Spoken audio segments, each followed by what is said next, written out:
Vamos agora para o nosso próximo painel. Sabe-se que a saúde é um componente fundamental para a sustentabilidade de uma nação. Sob a ótica da agenda ESG, Environmental, Sustainability and Governance, serão debatidas nesse próximo painel questões relacionadas à judicialização, à regulação, a precedentes e a eficiência da governança em saúde no Brasil, comparada a modelos europeus. Para este debate, convido para compormos o painel de número 6, o senhor Ricardo Couto, desembargador do Tribunal de Justiça do Estado do Rio de Janeiro, presidente da Mútua Rio de Janeiro, dos magistrados do Tribunal de Justiça do Estado do Rio de Janeiro, professor da Fundação Getúlio Vargas e coordenador acadêmico da FGV Conhecimento.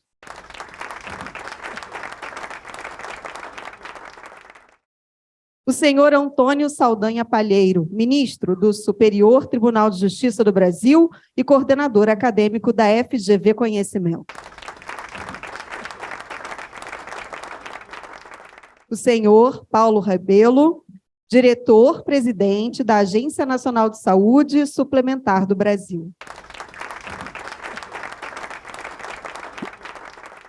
O senhor Caetano Fonseca, desembargador do Tribunal de Justiça do Estado do Rio de Janeiro, presidente da 7ª Câmara Civil do Tribunal de Justiça do Estado do Rio de Janeiro, presidente do Fórum Permanente de Direitos Humanos e diretor do Centro de Estudos e Debates. E a senhora Nicole Goulart, diretora executiva nacional do SESC-Senat.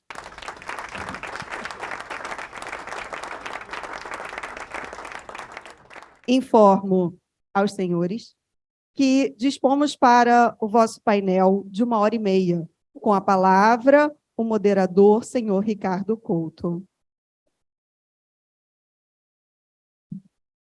Parabenizando a FIB, o IDP e a FGV Conhecimento, eu dou início ao nosso debate sobre a infraestrutura sustentável na saúde.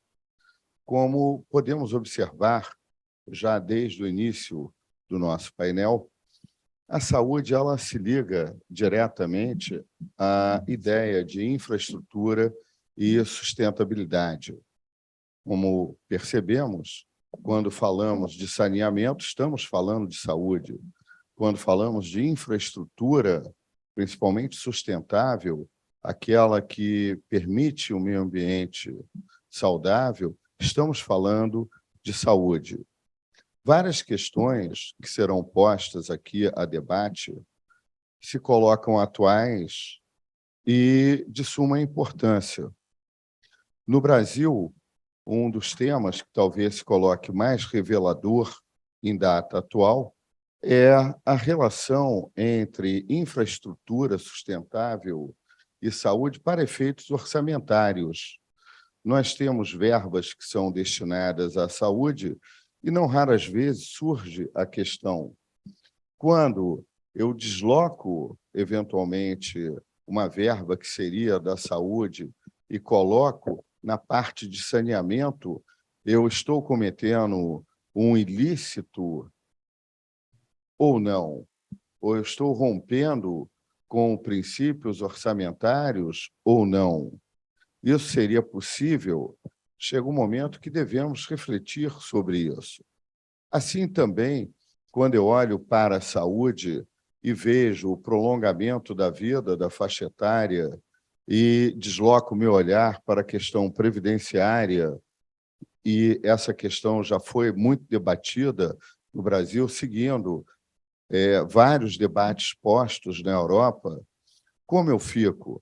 Eu tenho que mudar minha linha, minha visão para efeitos previdenciários, momento da aposentadoria, como é que ficaria o cálculo atuarial?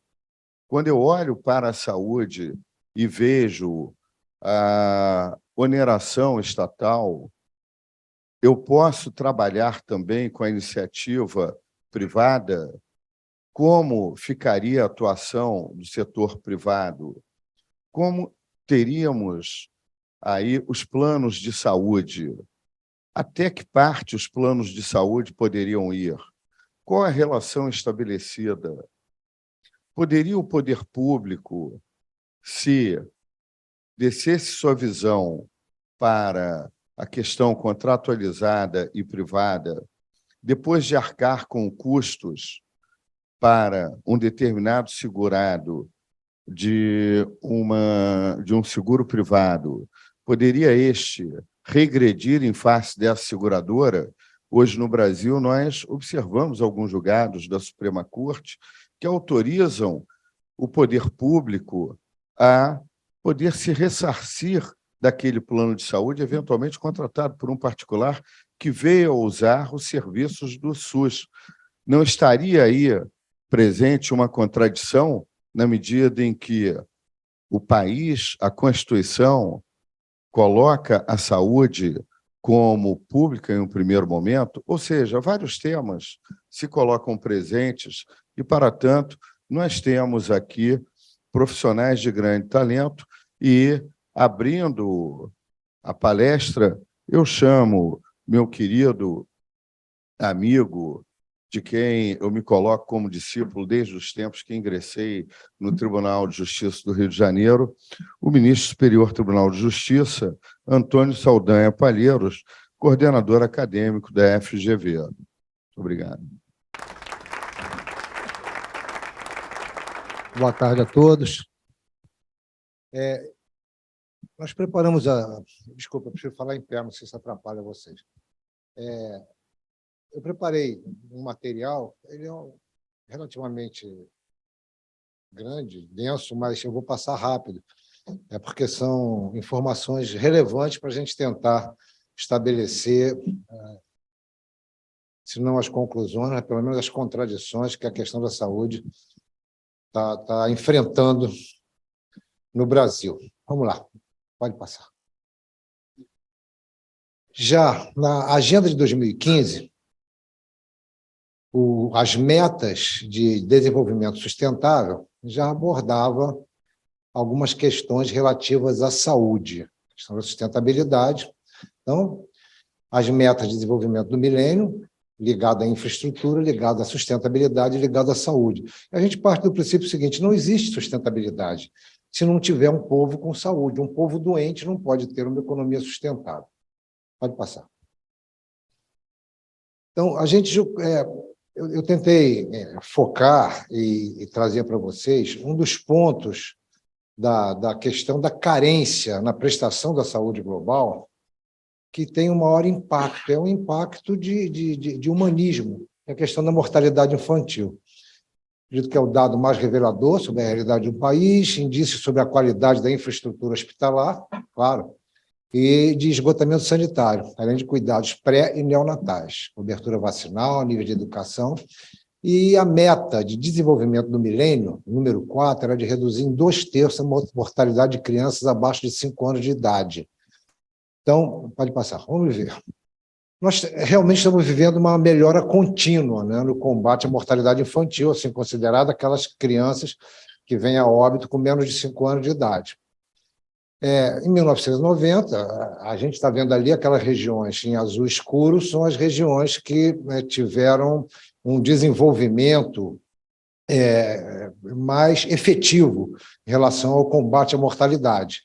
E a gente vê que o Brasil está entre elas. O Brasil efetivamente conseguiu avançar no combate à mortalidade infantil. As regiões em azul claro estão numa situação mediana e as regiões em vermelho são aquelas que efetivamente não conseguiram ter um avanço, né, no combate à mortalidade. Melhora contínua. A gente, apesar de toda a melhora que nós tivemos, nós ainda temos 17 mil crianças morrendo por dia, né? Ou seja, 6 milhões de crianças morrem por ano, em todas as regiões, mas com mais ênfase naquelas regiões que estavam marcadas em vermelho e que não tem uma questão, não tem uma situação de infraestrutura eficiente. Vamos lá. Mortalidade infantil no Brasil, a gente efetivamente, por cada 1.000 crianças, nós tínhamos, em 1990, uma média de 47 mortes antes dos 5 anos de idade. Atingimos 2019 com 13 crianças, quer dizer, é uma melhora significativa, mas ainda tem 13 crianças morrendo com menos de 5 anos. Vamos lá. Nas metas 2030, né, na Agenda de 2030, Objetivos de Desenvolvimento Sustentável, e eu referi ontem na abertura, das 17 metas, eles partiram de 8 metas na Agenda de 2015 para 17 metas de desenvolvimento sustentável para a Agenda de 2030. Mas eu vou ratificar aquilo que eu falei na abertura. O destaque dessas 17 metas é a meta número 9, que propositadamente foi colocada no meio, entre as 8 primeiras e as 8 finais. E é a meta que diz respeito à indústria, inovação e infraestrutura. E o triângulo lá que refere a esta meta, ele é propositadamente destacado porque os especialistas entendem que, quando a infraestrutura é ineficiente, ela puxa para baixo todas as demais metas, não se consegue atingir as demais. E, em sentido contrário, em sentido inverso, quando a infraestrutura começa a se tornar eficaz e efetiva, ela vai puxando as demais metas de desenvolvimento sustentável.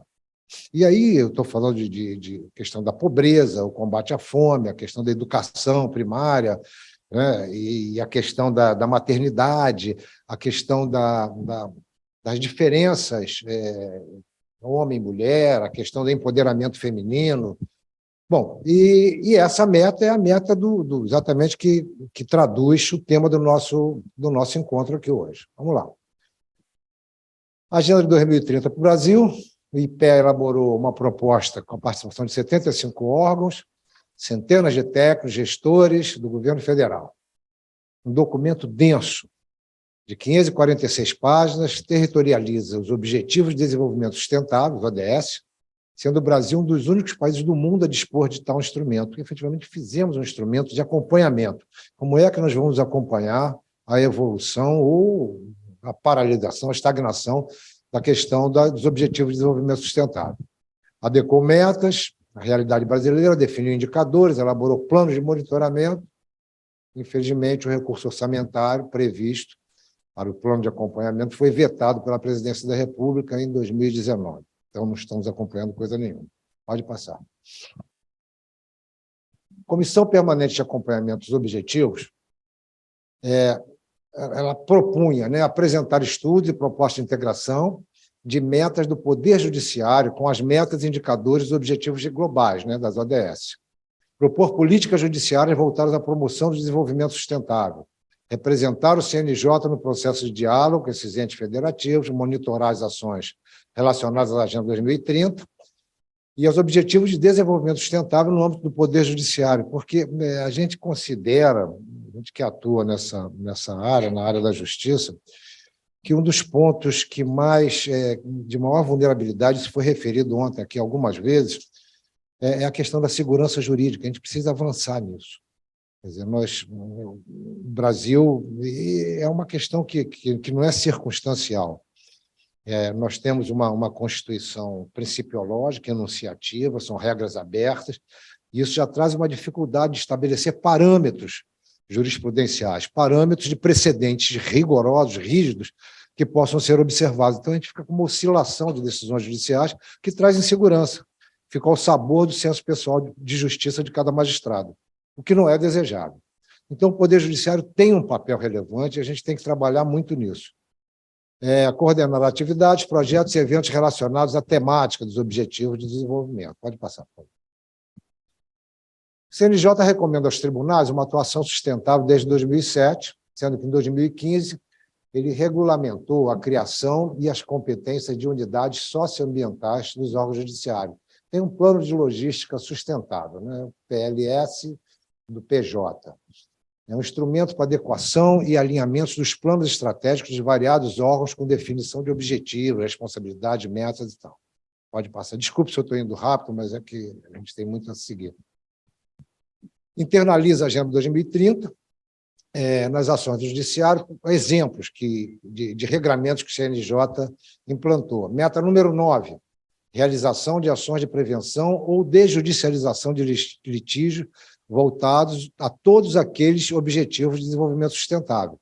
Para desenvolver a meta, cada tribunal deve escolher um dos 17 objetivos selecionar um dos 3 assuntos mais demandados no tribunal, elaborar um plano de ação daquele modelo, o que, por quê, onde, quando e por quem, para viabilizar o alcance das soluções propostas. Isso aí é um painel de acompanhamento do controle que o CNJ pretende. Então, tem todas as regras ali, a questão da impressão de papéis, a questão do uso inadequado da telefonia, tudo aquilo que acaba afetando a sustentabilidade como um todo, o uso de pneus, o desgaste dos pneus dos automóveis, dos tribunais, isso tudo está sendo levado a um controle. O Tribunal de Justiça do Rio de Janeiro, a gente fala isso até com certo orgulho, é dos primeiros do país que está desenvolvendo o projeto dos telhados verdes. Então, eles estão pretendendo que todos os tribunais, todas as dependências do tribunal, sejam telhados ecológicos, com plantação, seja lá do que for, para dar um sentido de melhoria, né? Da questão da sustentabilidade como um todo. O impacto das ações do judiciário. A gente, em 2022, agora de agosto, foi o levantamento que eu fiz, mais de 76 milhões de processos pendentes. Eu acrescentei aí uma tabela, mas a tabela é pouco relevante para nós, o importante é aquele primeiro número mesmo, 76 milhões 410 mil ações pendentes de julgamento. Como é que vai julgar isso? A gente tem, o quê? 17 mil juízes? 1.700 juízes? Quantos juízes nós temos? No Brasil. 17 mil juízes. Bom, vamos lá. Como essa demanda excessiva impacta na justiça e no seu papel de monitorar o direito à saúde? Eu comecei falando com os senhores o seguinte, a questão do direito à saúde é uma questão tormentosa. E ela é tormentosa porque eu estou fazendo uma contextualização histórica e começando da Constituição de 88. A Constituição de 88 estabeleceu um regramento objetivo em cláusula pétrea que a saúde é direito de todos, criou o SUS e estabeleceu a saúde como um direito de atenção universal e integral. Então, a saúde é direito universal e integral. Todo cidadão, pela regra constitucional, tem direito à saúde universal e integral. A universal é muito simples, quer dizer, todos nós seremos maltratados no Hospital da Esquina do mesmo jeito, todos iguais. Mas a integral, né, é uma meta utópica, porque a saúde integral envolve tudo, envolve desde dos tratamentos psicológicos, aos tratamentos alternativos, que ainda não estão regulados, e de crianças e pessoas, de uma maneira geral, com necessidades especiais, e que pretendem tratamentos que não estão consolidados na ciência, mas que trazem uma melhora para a pessoa. Então, a saúde integral é uma meta utópica, mas que está no texto constitucional. E nós temos que lidar com essa situação. E são essas escolhas trágicas que a gente está enfrentando nesse momento, como fazer para trazer a saúde o mais próximo possível do desejável, do ideal. E ainda temos que compatibilizar, quer dizer, a parte da população que dispõe de planos de saúde particulares com o restante da população que tem que se valer do SUS, tem que se valer dos hospitais públicos. Temos que compatibilizar isso. A gente não pode tratar esse assunto com a desigualdade que hoje existe. Então, está lá, né? A Constituição criou o sistema de saúde integral, universal e gratuito para toda a população. A saúde era um direito bastante mitigado, ele era reconhecido apenas ao trabalhador formal, aquela situação dos IAPs, IAPI, IAPTEC, e coisas que valem, e eram 30 bilhões de pessoas atendidas pelo sistema de saúde. Os que não eram trabalhadores formais, não estavam inseridos no mercado de trabalho, eles eram atendidos pelos organismos assistenciais, como as Santas Casas, entidades filantrópicas, de uma maneira geral. Pode passar. Quais são os fatores que impulsionam a judicialização da saúde? Bom, primeiro, alta chance de sucesso. Quando alguém demanda em face do Estado ou em face de um plano de saúde, a possibilidade, a chance de ser bem-sucedida é extremamente elevada. As pessoas demandam com uma chance concreta e bastante expressiva de ser bem-sucedido. Trago como exemplo o STJ, entre 1990 e 2008, 82% de decisões favoráveis ao paciente. No TJ de São Paulo, nos anos 2013 e 2014, 92,5% de decisões favoráveis ao paciente. Então, alta chance de sucesso é o primeiro ponto. Segundo, políticas restritivas das administradoras de planos privados. Então, percentual de negativa de limite de cobertura, 43%. Idosos, mensalidade e exclusão dos planos, 27%. E reajuste, que chegou a 16% o último reajuste. Ampliação do acesso à justiça, fortalecimento de defensorias públicas, Ministério Público, as pessoas têm mais acesso à justiça. E o aumento de número de usuários do plano de saúde, que saiu de 31 milhões para 49. 49 milhões de beneficiários. Aumento da oferta de novos medicamentos e tecnologias para exames e tratamentos. A indústria fomenta a judicialização, com acenos deliberados aos resultados decorrentes das novas tecnologias. O que acontece? E nós vamos ver cada um desses atores. A indústria farmacêutica ela tem uma responsabilidade concreta, objetiva e já delimitada de fomentar essa judicialização, porque cada droga nova que surge, drogas caríssimas, que eles têm interesse em vender até para governos, eles fazem uma propaganda perniciosa, do sucesso, dos resultados alcançados e que traz um desejo legítimo da população, do usuário, de obter aquele tipo de tratamento. E a gente tem que se limitar, por hora, ainda que vai ser objeto da discussão aqui, na questão do rol da ANS. O presidente está aqui conosco e ele vai trazer informações sobre a construção e monitoramento e evolução desse rol. E não é por estar de corpo presente, mas o Paulo Rebelo efetivamente tem tido uma gestão de muito valor na ANS, que é motivo de orgulho para todos nós. Pode passar. Isso aí são os custos da judicialização da saúde, e você vê quando as linhas caem de uma forma mais significativa, até vertiginosa, é por efeito da pandemia. Mas os custos vão para lá, em torno de 1 bilhão e 300 milhões por mês de judicialização, ou seja, dinheiro que não estava previsto nos orçamentos, decorrente de decisões judiciais isoladas. O juiz dá uma decisão, uma liminar, e o Estado ou o plano de saúde tem que arcar com aquilo que não estava previsto. Vamos lá. Judicialização na saúde pública. O dilema da proteção do direito fundamental versus as limitações orçamentárias. Equilíbrio do binômio mínimo existencial e reserva do possível. Essa abordagem é feita por um desembargador, que é um constitucionalista de muita expressão, chamado Ingo Sarlet, do Tribunal de Justiça do Rio Grande do Sul, e ele aborda isso com muita precisão.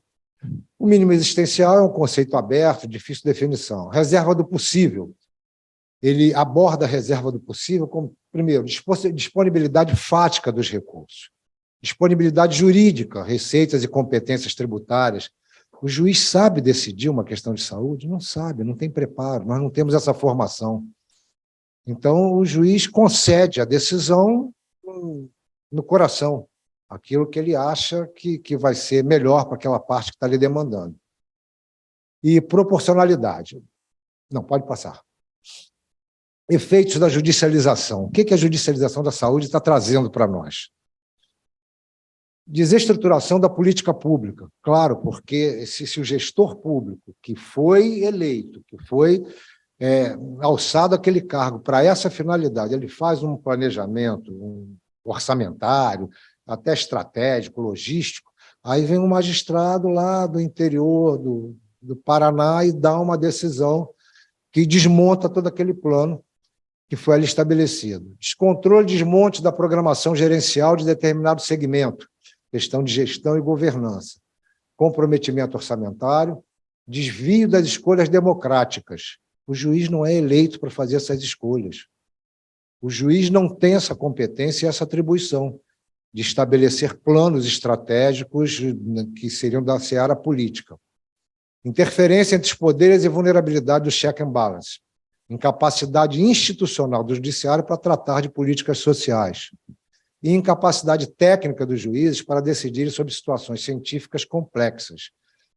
E a gente entende, quer dizer, a angústia de um magistrado, no meio de um plantão, durante a madrugada, vem o advogado representando um paciente com um laudo médico, dizendo que ele precisa ser internado numa UTI. Qual o juiz que vai negar? Ele precisa de um medicamento urgente. Até pela nossa formação, pela nossa Constituição, nós vamos ver a diferença que existe entre a nossa formatação, não é nem a formatação, entre a execução da formatação do nosso sistema de saúde e aquilo que ocorre em outros países, particularmente na Inglaterra, que o sistema de saúde é exatamente igual ao nosso, no plano legislativo. A formatação do sistema de saúde inglês é igual ao nosso. E como é que a gente lida de uma maneira e eles lidam de outra. Então, ausência de planejamento, ainda estamos vendo as questões que traz os efeitos negativos da judicialização, espaço a subjetivismos e voluntarismo nas decisões. Decisões fundadas em normas principiológicas, de tessitura aberta e argumentos não racionais. As normas principiológicas estão na Constituição. O juiz brasileiro, ele decide o que ele quer, porque a Constituição lhe dá esse suporte. O princípio da dignidade da pessoa humana serve para tudo. Falta de critérios uniformes para a tomada de decisão. O nosso sistema de precedentes é um sistema acanhado, é um sistema que ainda está em construção, ele é extremamente complexo para a formação dos precedentes vinculantes, e outra coisa, que os nossos juízes são extremamente bem formados, os concursos são rigorosíssimos, então os magistrados, quando ingressam na magistratura, eles têm um conteúdo acadêmico bastante destacado. Com uma Constituição principiológica, ele foge dos precedentes com certa tranquilidade. Então, o sistema de precedentes precisa ser aperfeiçoado, até na maneira de formulação dos precedentes, número 1, e na cobrança pela não observância dos precedentes. Nos países que têm a formação dos conceitos jurídicos do anglo-saxão, que é os Estados Unidos, Inglaterra e outros mais, a questão dos precedentes é rigorosíssima. Um magistrado americano ou inglês, se ele para sair, para fugir, se afastar de um precedente, ele tem que fazer um exercício de distinguir, estabelecer um mecanismo progressivo de por que ele está se afastando, porque ele sofre sanção disciplinar, inclusive, se ele não observar os precedentes das cortes superiores. Então, prevalência do individual sobre o coletivo. O juiz decide o caso individual. Agora, 17 mil juízes decidindo casos individuais, imagina o baque que não dá no orçamento. E os juízes não têm responsabilização política sobre a tomada de decisões, e tampouco passam pelo escrutínio popular. As decisões, por vezes, são inexequíveis. Nós tivemos uma onda, né, uma avalanche de decisões, particularmente no Rio de Janeiro e São Paulo, em que as pessoas procuravam os magistrados, primordialmente em sistema de plantão, e diziam, olha, o meu cliente precisa ser internado na UTI. E vinha com um atestado médico dizendo isso. E o magistrado dava uma ordem. Isso foi recorrente no Rio de Janeiro. Interna na UTI. Só que chegavam nos hospitais, a UTI está cheia. Como é que o juiz vai decidir quem vai para a UTI? E cada UTI tem um técnico que comanda a regulação. Normalmente são médicos intensivistas de alta competência, de alta capacitação, e que estão lá para isso, exatamente regular quem deve ou quem não deve. E isso acabou com um conflito bastante acirrado, em que o magistrado no plantão mandou internar um paciente na UTI, o oficial de justiça foi lá para internar, e a médica intensivista que lá estava disse assim, minha UTI está cheia. Não, mas é ordem do juiz. A médica, então, listou os pacientes que estavam internados, disse, você volta para o seu juiz, com essa relação aqui, pede para ele escolher quem vai morrer. Porque nós não vamos fazer essa escolha. Nós temos critérios médicos para isso. E deu uma complicação danada, que o juiz, do alto da sua suposta autoridade, achou que ele tinha que ser obedecido, e a médica manteve também. Então, você escolhe quem vai sair. Bom, o assunto acabou sendo resolvido, mas são essas questões contraditórias e que trazem perplexidade que acabaram por... A gente encontrou uma solução, né, razoável para o sistema como um todo. Vamos lá. Os custos da judicialização, como eu falei, teve aquela queda acentuada. Isso aí são em bilhões, tá? Bilhões de reais. A queda foi acentuada durante a pandemia, não havia judicialização, porque as pessoas estavam em casa, mas depois ela cresceu e o custo foi para 1 bilhão, eu não estou enxergando bem, 185. 1 bilhão 185 foi o custo da judicialização já em 2021. Pode passar. A análise econômica do fenômeno da saúde, né? E a saúde como fator de sustentabilidade, que também é um fator de infraestrutura. Promessa de desenvolvimento individual e social pleno e de impossível realização, é a saúde integral. Escassez de recursos, e eu estou referindo aqui um trabalho de muita densidade chamado Custo dos Direitos, de Holmes e Sustain. Aumento dos custos pelo envelhecimento da população e pelo surgimento de novas tecnologias. O custo dos direitos é pago pelo contribuinte, demandando uma gestão eficiente e responsável. A busca da maximização da riqueza, maior rendimento pelo menor custo. Nem todas as necessidades serão atendidas, ainda dentro do conceito da análise econômica, né? Escolher as que garantem os melhores resultados para o maior número de pessoas possível. Alocação estratégica de recursos públicos e inevitabilidade das escolhas trágicas.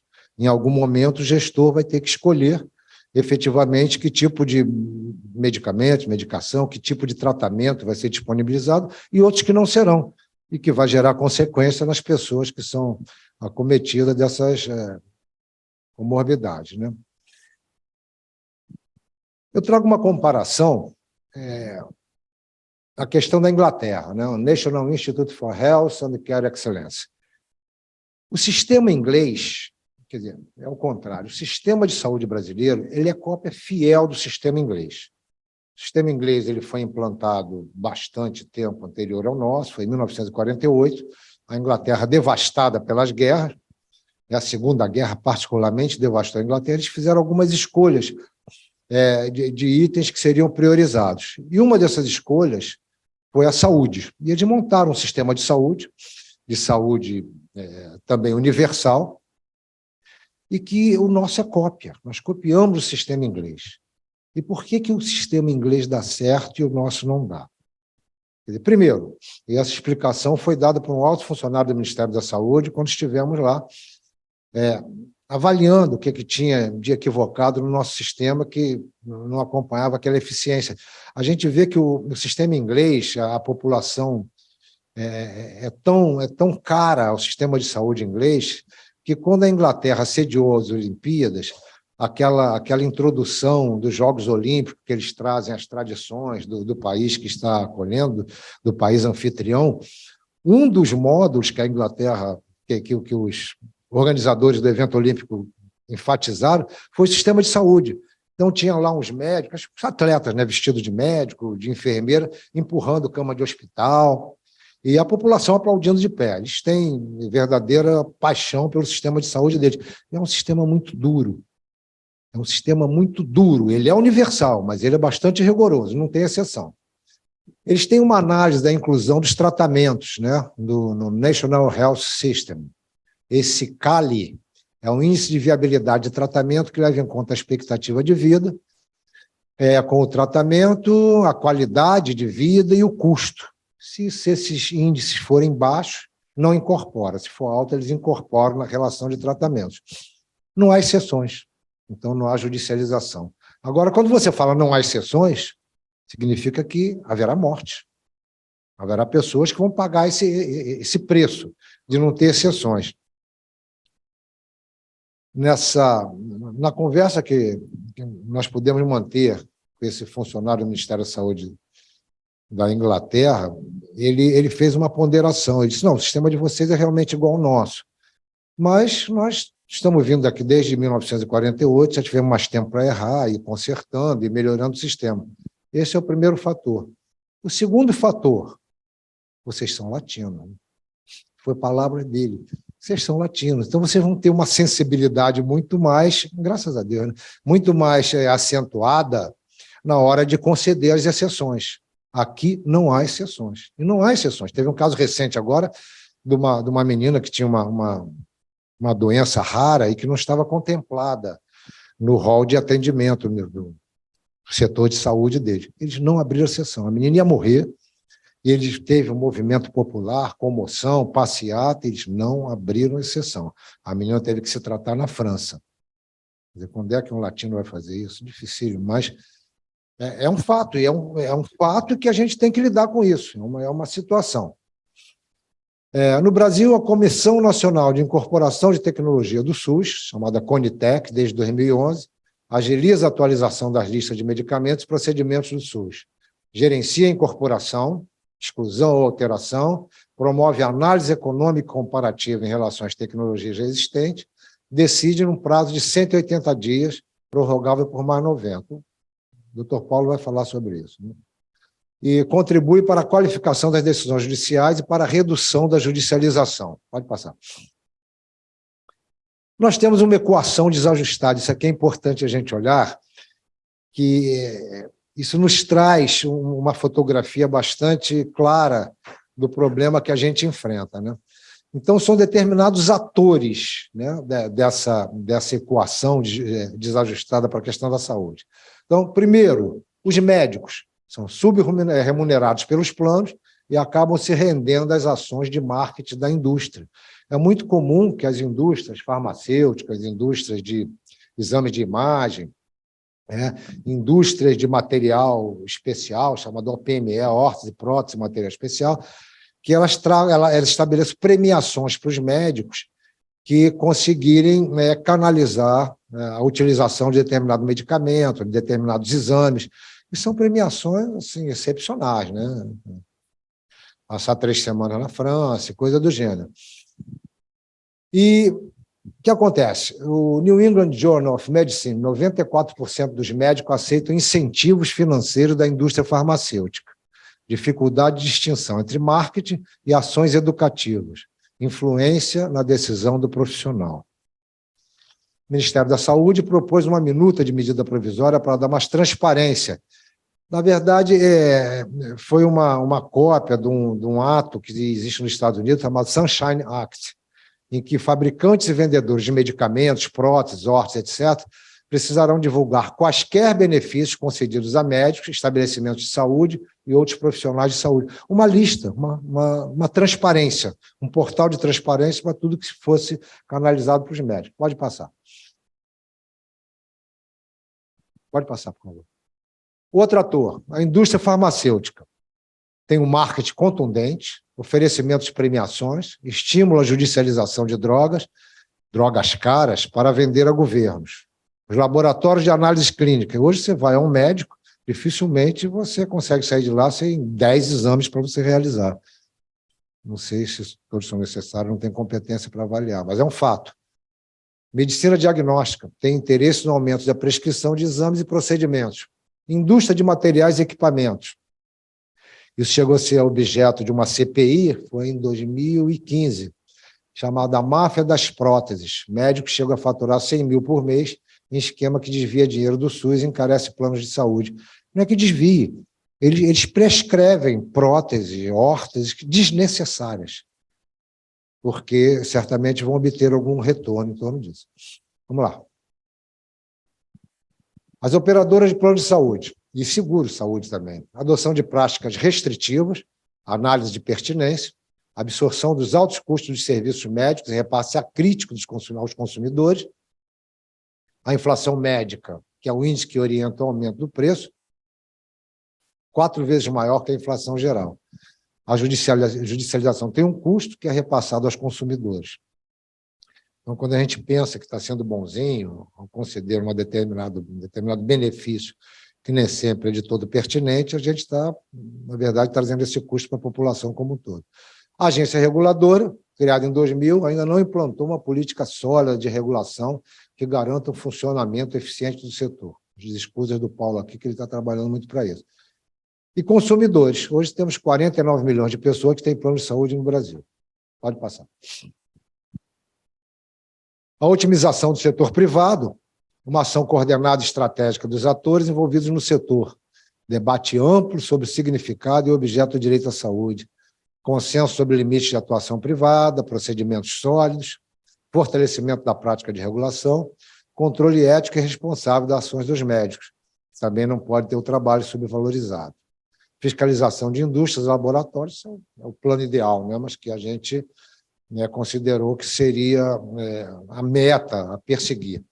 E uniformização da jurisprudência, que a gente está caminhando já um pouquinho melhor nisso. Vamos lá. Medidas do Poder Judiciário. Se criou o Fórum Nacional de Saúde, foi de 2010, que faz o monitoramento das ações judiciais, que envolve direito à saúde público suplementar. Otimização das rotinas processuais, prevenção de novos conflitos, disseminação das boas práticas de gestão. Os comitês estaduais de saúde. Eu falei no início que no Rio de Janeiro a gente conseguiu, num determinado momento, encontrar um mecanismo para inibir as decisões judiciais impertinentes, aquelas decisões judiciais que sem qualquer fundamento científico. O que se fez? Nós conseguimos estabelecer um pacto, um contrato com o governo do Estado, que nós íamos colocar sempre um grupo de profissionais de saúde de plantão no fórum, 24 horas por dia. Dia e noite, nós temos lá um médico e um farmacêutico, pelo menos.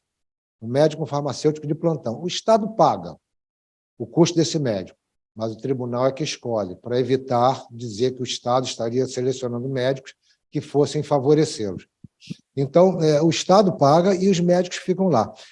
E saiu uma resolução do presidente do tribunal que os juízes não podem dar liminar em questão de saúde. É lógico, se o juiz quiser, ele vai superar essa resolução. Antes de ouvir esse NAT. E eles dão a resposta em 2, 3 horas. Então, quando vem uma ação pedindo medicamento, pedindo uma internação, pedindo um determinado procedimento, uma cirurgia, o juiz imediatamente encaminha para o NAT, a gente chama de Núcleo de Atendimento Técnico. Os médicos que estão lá presentes fazem uma análise de pertinência e devolvem para o juiz. Isso aqui é pertinente, deve dar, ou isso aqui não deve dar. É claro que a decisão final é do juiz, mas ele passou a ter um suporte técnico. Resultado, as ações contra o Estado, porque isso é só para ações para a medicina pública, né? As ações contra o Estado no Estado do Rio de Janeiro despencaram.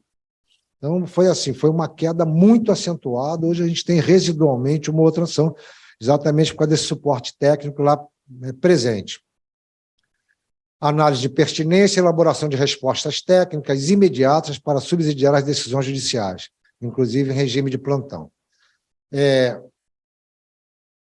O CNJ implantou o ENAT-JUS, que seria uma espécie de NAT, mas plataforma digital, que o juiz pode consultar. E órgãos de mediação. A gente está tentando estabelecer câmaras de mediação quando existe um impasse direto entre o usuário e o Estado ou até os planos de saúde. Pode passar. Jurisprudência. Bom, aí começa a perplexidade, né? Nós tivemos, em 2018, uma decisão da turma de Direito Público, lá no Superior Tribunal de Justiça, um acordo de relatoria do ministro Benedito Gonçalves, em que que é um recurso repetitivo, e ele diz o seguinte, que o fornecimento de medicamentos não constante dos atos normativos, possibilidade de caráter excepcional. Mas o que aconteceu? O acordo estabelece o seguinte, comprovação por meio de lá, quando é que o plano de saúde, nesse caso nem foi plano de saúde, isso aí é a medicina pública, quando é que o Estado é obrigado a fornecer um medicamento ou um procedimento que não está constante do rol da ANS. E ele estabeleceu os critérios, que, a meu sentir, são critérios muito fáceis de serem superados. Comprovação por meio de laudo médico fundamentado e circunstanciado expedido por médico que assiste o paciente. Quer dizer, qualquer médico, qualquer paciente tem um médico para dizer, você precisa desse ou daquele medicamento ou procedimento. Incapacidade financeira de arcar com o custo do medicamento prescrito. Existência de registro do medicamento na Anvisa, observados os usos autorizados pela agência. E essa jurisprudência teve um efeito vinculante, né? Então ela estaria obrigando a todos os juízes a seguir. Logo depois veio um acórdão de uma turma de direito privado que aí diz respeito aos planos de saúde, não é pertinente à medicina pública, não é à medicina do Estado. E é um acordo de relatoria do ministro Luiz Felipe Salomão que deu um falatório, deu uma controvérsia danada, em que ele estabeleceu como princípio o seguinte: o rol de procedimentos estabelecido pela ANS, ele é taxativo. Então, você, para ter um procedimento ou um medicamento fora daquele rol, tem que ter uma comprovação muito excepcional e que ele estabeleceu. É possível a cobertura ampliada que abranja procedimentos extra-rol. Primeiro, esgotados os procedimentos do rol, pode haver a cobertura do tratamento indicado pelo médico ou odontólogo, lá, os critérios, não tenha sido indeferido expressamente pela ANS. A incorporação, se a ANS indeferiu a incorporação, já não pode. Haja comprovação da eficácia do tratamento à luz da medicina baseada em evidência. Veja bem, não é simplesmente o laudo de um médico, não. A medicina baseada em evidência é aquela que traz literatura consolidada a respeito daquele procedimento. Recomendação de órgãos técnicos de renome nacional, como Conitec e Natijus, e estrangeiros, e não seja realizado, e que seja realizado, quando possível, o diálogo interinstitucional do magistrado com entes pessoas, tentar uma mediação. Quando esse acordo foi publicado, e que a tônica do acordo foi a taxatividade do rol, começou a dar uma controvérsia muito forte, porque vários setores da imprensa começaram a atacar, vão matar a população, e as pessoas não vão ter atendimento, só aquilo que está no rol. E teve uma particularidade, que é uma particularidade que a gente compreende, assim, no sentido humanístico, que são aquelas pessoas que têm parentes com necessidades especiais. Eles começaram a reclamar muito e a protestar, exatamente porque quem tem necessidades especiais tem muita dificuldade em se adequar ao rol, porque cada situação é uma situação muito específica, que demanda um cuidado bastante particularizado. Ainda tivemos uma propaganda muito intensa de um determinado apresentador de televisão, porque ele tem um filho com autismo, então ele saiu batendo em todo o programa, ele tem um programa diário, ele batia muito, e foi para os jornais, e a classe artística se mobilizou.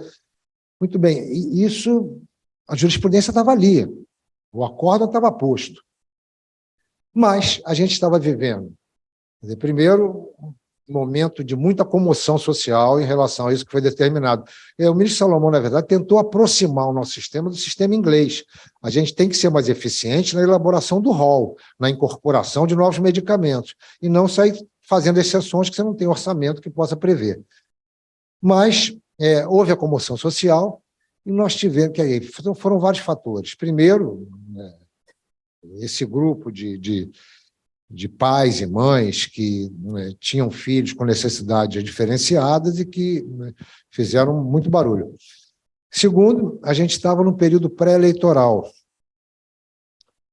e gerou uma legislação.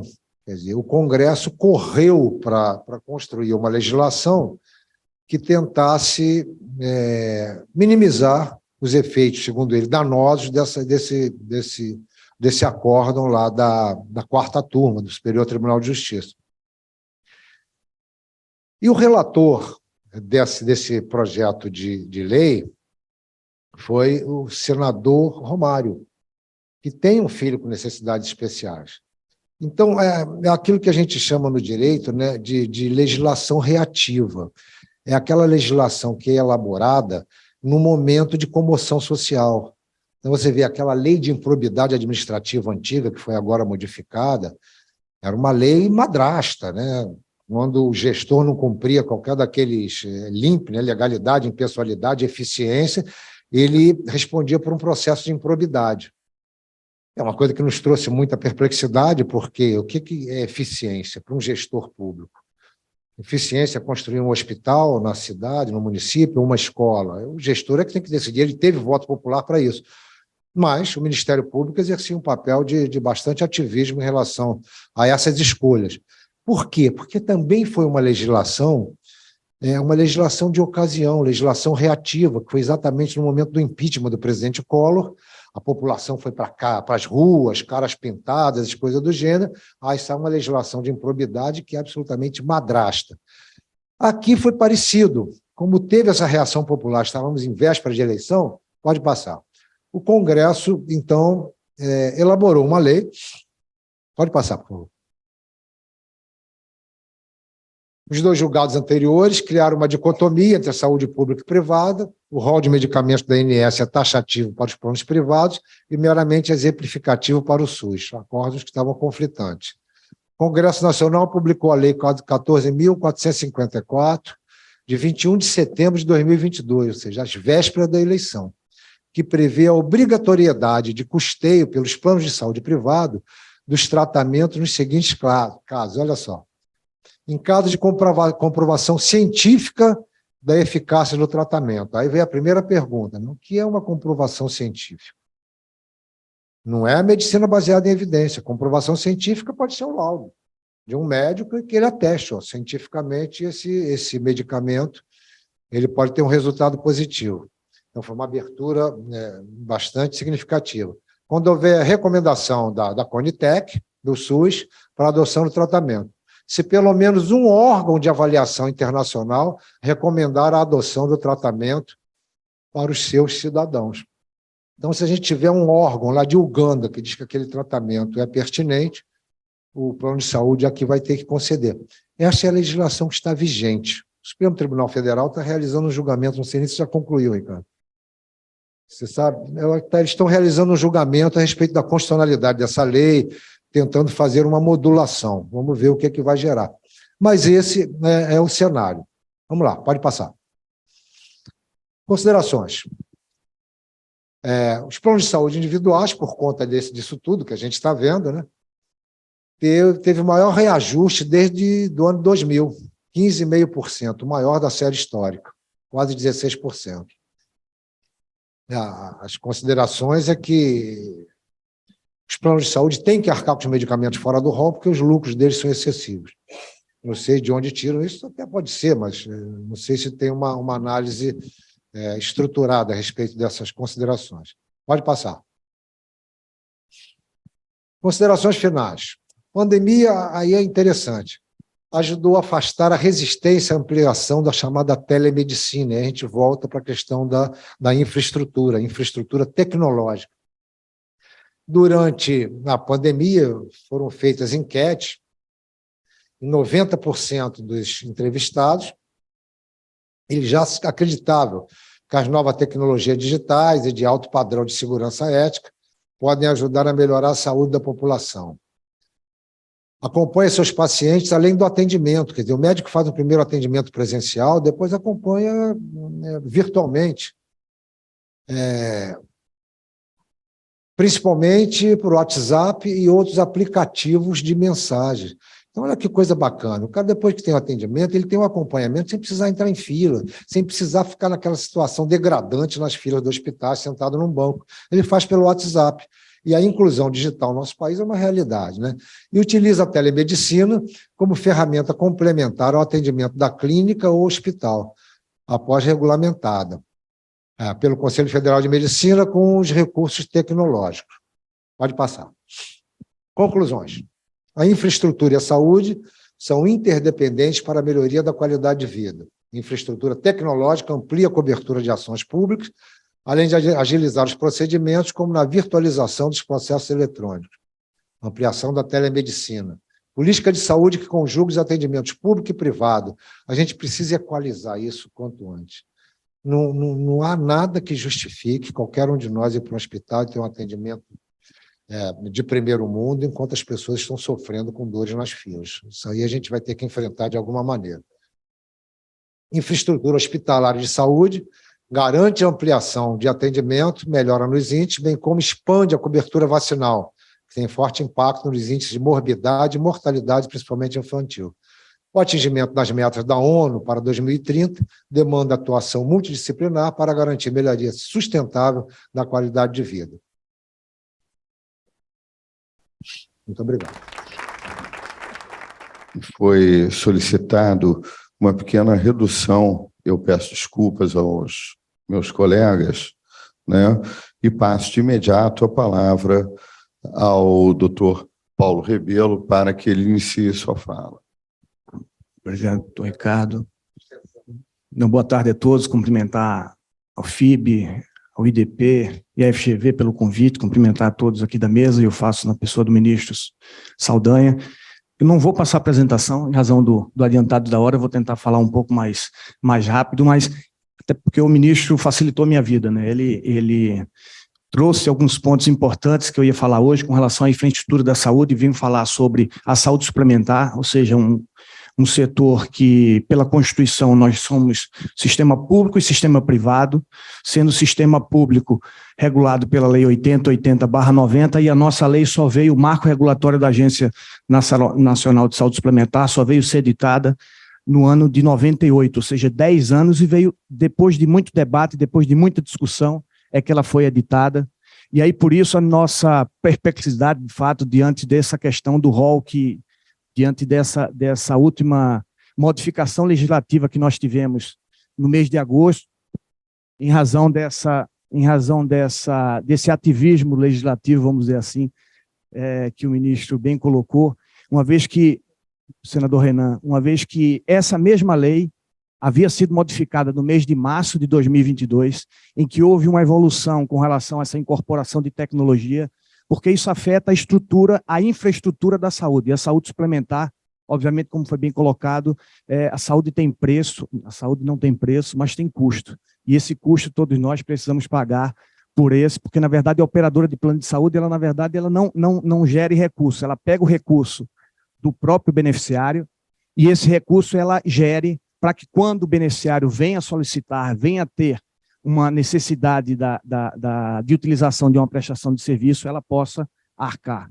Então, houve um processo e uma reação diante do próprio STJ. O STJ decidiu, trazendo algumas questões pontuais, como o ministro bem colocou, assemelhando ao que era o sistema inglês, o NHS, e aí teve essa reação de uma sociedade civil que estava incomodada, mas diante desse período de pandemia, diante desse período perto da eleição, houve uma iniciativa da própria Câmara, que terminou no Senado, e pouco mais de 21 dias, veja que a lei, o marco legal, demorou 10 anos para ser editado, depois de várias alterações, de muitos debates, e aí a própria decisão do STJ, que desencadeou essa reação, ela passou 6 anos para ser concluída, e o legislador, em pouco mais de 21 dias, sem que fosse ouvido a agência reguladora, a agência que é especializada nesse assunto, sem que fosse ouvida a sociedade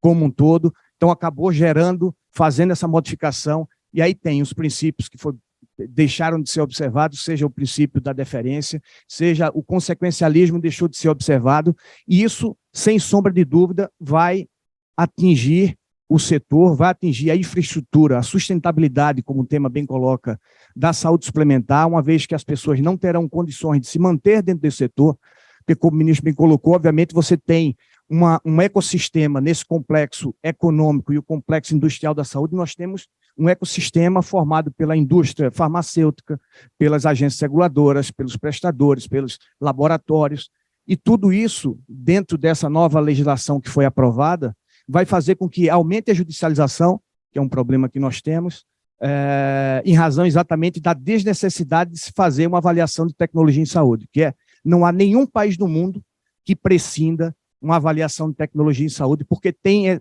elementos que são considerados, quando você vai incorporar, e aí trazendo um pouco mais numa visão mais palpável, você tem uma água que custa R$10, uma água cara, e você tem uma água que custa R$1. Ou seja, essas duas águas vai saciar a sede da pessoa que vai beber, mas se você escolher, diante daquele contexto que o ministro bem colocou, toda vez essa água de R$10, obviamente vai ter um impacto tremendo, e, na verdade, quem vai arcar, quem vai custear todo esse valor vai ser os beneficiários, fazendo com que haja uma dificuldade de financiamento, dificuldade de se manter dentro desse setor. Recentemente, o TCU já apresentou um relatório trazendo as 21 situações de dificuldade, ou seja, o custo da saúde é um deles. A judicialização, como bem o ministro colocou, é altíssima, corresponde na saúde suplementar. A gente está levantando essas informações, mas o fato é que nós não temos. Então, coloca em xeque essa infraestrutura da saúde e a agência, obviamente, é bom que se diga que nós temos hoje 50 milhões, 50,2 milhões de vidas, mesmo diante de um contexto pandêmico, mesmo diante de uma retração econômica, nós temos crescido de forma sustentável, mesmo diante de todo esse cenário. Agora, a consequência dessa decisão a gente vai precisar ver, a gente vai precisar esperar, porque, sem sombra de dúvida, teremos dificuldade no futuro próximo e, enfim, temos que nos reinventar diante dessa mudança que está havendo, dessa transição que está levando esse ecossistema para esse novo paradigma e, obviamente, a gente precisa se reinventar, pensar diferente, porque, sem sombra de dúvida, teremos incapacidade de sustentar e financiar esse setor. Eu acho que eu consegui meu tempo dos 10 minutos que me restava. Enfim, fica à disposição aqui para o debate.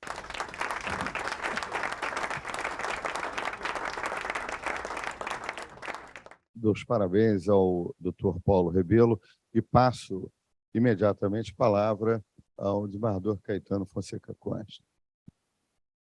Obrigado. Eu cumprimento a todos e todas. Gostaria de, especialmente aqui, o ministro Saldanha, que também me coloca como admirador, o desembargador Ricardo, que preside, na pessoa de quem saúdo a todos os presentes. A minha reflexão é muito rápida. Nós estamos falando aqui de investimento, estamos falando de infraestrutura. E eu gostaria só de trazer com alguma perplexidade essa noção da infraestrutura. De que infraestrutura estamos a falar? Porque o mundo girou com uma velocidade tão grande nos últimos 4, 5 anos, principalmente com essa aceleração, digamos assim, dessa terrível pandemia que assolou o mundo inteiro, que eu tenho bastante dificuldade, confesso, em identificar essa infraestrutura. O painel fala sobre saúde pública, sobre saúde, perdão, investimento em saúde. Então, nós estamos aqui no binômio saúde pública e também no campo privado, no terreno privado. E eu relendo aqui a agenda da ONU 2030 e também fazendo aqui, tentando trazer um paralelo com a agenda ESG, eu identifiquei, eu tive a curiosidade e identifiquei, né, essa transformação com que se deu, de forma, repito, tão acelerada, nessa concepção básica do que a saúde no campo do terreno privado, no campo empresarial, significou. Quer dizer, nós passamos do século passado de uma noção capitalista de exploração do colaborador e do empregado para uma noção de parceria. Hoje, todas as empresas que se preocupam com a agenda ESG sabem que muito mais vale um colaborador saudável do ponto de vista físico e mental do que um colaborador exaurido, cansado e mentalmente sacrificado. Então, eu acho que, ao mesmo tempo que que nos traz esse desconforto e essa perplexidade em relação a esse novo paradigma, digamos assim, eu acho que nós podemos também sonhar com uma janela de oportunidade, talvez dentro de uma parceria, de um compartilhamento, que eu acho que a Covid também nos trouxe essa ideia de que a saúde nossa e a saúde do nosso parceiro, do outro, não é? A desigualdade prejudica a todos em relação à saúde, talvez sonhar com um compartilhamento de um ideal, de um andar de braço dado, né, com relação a esses objetivos que antigamente eram quase que antagônicos, mas eu acho que hoje, por essas modificações todas, eu talvez possa sonhar com um compartilhamento de alguns interesses em relação a isso. E aí nós estaríamos a falar de um outro tipo de investimento e também, naturalmente, de uma outra modalidade de infraestrutura. Então, fica aqui a minha esperança de que isso talvez possa se tornar realidade dentro desse novo século, desse novo mundo, repito, abrindo-se uma nova janela de oportunidade em relação ao investimento nessa nova infraestrutura, já terminando, uma infraestrutura de um conceito epistemológico totalmente distinto daquele que terminou no século passado. Era isso que eu gostaria de trazer, essa reflexão. Muito obrigado pela atenção de vocês. Passo a palavra à doutora Nicole Goulart, né, diretora do SESC-Senat. Boa tarde a todos. Em nome do ministro Saldanha, eu cumprimento os meus companheiros aqui de bancada. Também gostaria de agradecer ao professor José Roberto pela oportunidade, ao FIB e à FGV. É sempre bom, e aí eu pego um gancho, desembargador Caetano, na sua fala. É sempre bom ver como o FIB consegue unir, e como a FGV que também consegue unir nesses fóruns, temas sobre diversas perspectivas. Então, aqui eu vou me resumir a falar do ESG e da parte de governança, especialmente sobre a ótica empresarial, e, obviamente, do Sistema S. Eu sou diretora nacional do SESC-Senat, que nada mais é do que o Serviço Social do Transporte, e ele hoje, ministro Saldanha, o senhor comentou ali num dos slides, os números que maiores, os atendimentos que maiores tiveram online durante a pandemia, especialmente, e os dois primeiros são atenção nutricional, se eu não me engano, acho que inverso, e psicológica. E esses são serviços hoje oferecidos pelo SESC para os trabalhadores do setor transportador. O Sistema S ele foi criado há muitos anos como uma atuação em conjunto, eu diria que é uma PPP. Em 1940 foi criado o primeiro Sistema S, nós do transporte fomos criados apenas em 93, e o nosso grande objetivo é contribuir para que essas empresas consigam ter trabalhadores qualificados e mentalmente, eu diria, e não só mentalmente, como trabalhadores saudáveis, justamente, desembargador Caetano, no sentido do que o senhor comentou da importância do ESG e do maior capital que o empresário do setor transportador tem, que é o humano. Então, vocês também falaram, e aí eu trouxe alguns dados aqui, 28% da população tem plano de saúde, nós estamos falando aí de mais ou menos 60 milhões de pessoas, mas 45% desse plano de saúde hoje é financiado pelo empresário, pelo empregador, seja parcial ou totalmente. E hoje, esse mesmo empregador é aquele que arca com as contribuições derivadas do Sistema S. Né? Hoje, o Sistema S sobrevive de 2,5% sobre a folha de pagamento das empresas de transporte, cada uma, obviamente não só o SESC, mas o SESI, a indústria, o SESC no comércio e assim sucessivamente. Então, quando a gente fala da importância da atuação à prevenção e à promoção à saúde, o nosso grande objetivo é desonerar o Sistema Único de Saúde. Dados do Ministério da Saúde trazem 80% hoje das emergências atendidas nas unidades básicas de saúde não são emergências. Não precisariam estar ali, pois poderiam ser tratadas previamente. Então, qual é hoje a nossa missão? É atuar paralelamente ao Estado para que a gente consiga, já que os recursos, que todo mundo comentou aqui em painéis anteriores, né, a gente sabe dos investimentos ainda escassos, não só em infraestrutura de transporte, como infraestrutura na saúde, enfim, otimizar a utilização desses recursos. Então, o Ricardo foi muito brilhante na sua abertura, quando fez uma série de provocações, e eu tomei nota, e aí logo em seguida veio que a gente teria um tempo de 1h30 para debater. Eu disse, nossa, mas tem tanto a se falar dos questionamentos, das provocações feitas aqui. O próprio ministro, muito brilhantemente na sua apresentação, trouxe dados que nos chamam a muito mais dúvidas do que respostas, eu diria. Então, enquanto Sistema S, o nosso grande objetivo aqui é trabalhar na prevenção e na promoção à saúde, enquanto aí sim o SUS faz o seu papel, que é a atenção individual à saúde, como uma forma de otimizar os recursos, não só pagos, não só investidos, né, mas como também pelos empresários na questão de planos de saúde e pelos empresários nas contribuições compulsórias pagas ao Sistema S.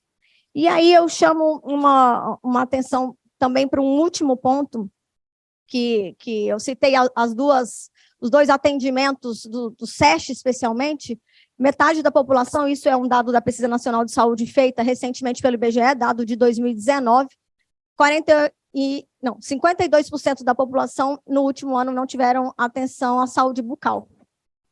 E estudos dos Estados Unidos comentam, e aí falando de saúde bucal, que o fumo, por exemplo, e o câncer bucal, é a única prevenção que deve ser feita que otimiza a redução da taxa de mortalidade desse fumante. E aí, quando a gente fala da importância da saúde bucal, hoje o serviço social é também o braço que faz a atenção aos planos odontológicos. Na verdade, hoje a gente oferta atendimento odontológico para os trabalhadores do setor.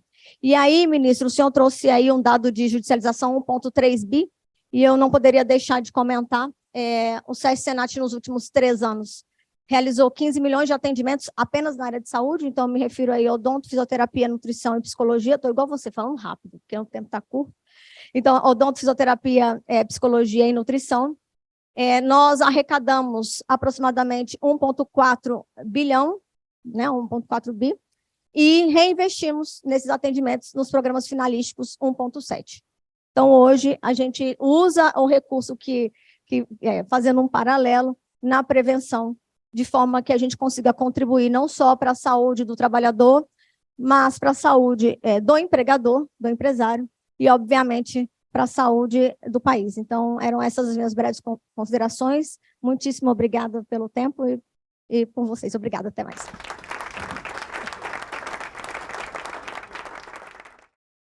Parabenizando a todos os expositores, eu dou por encerrado essa temática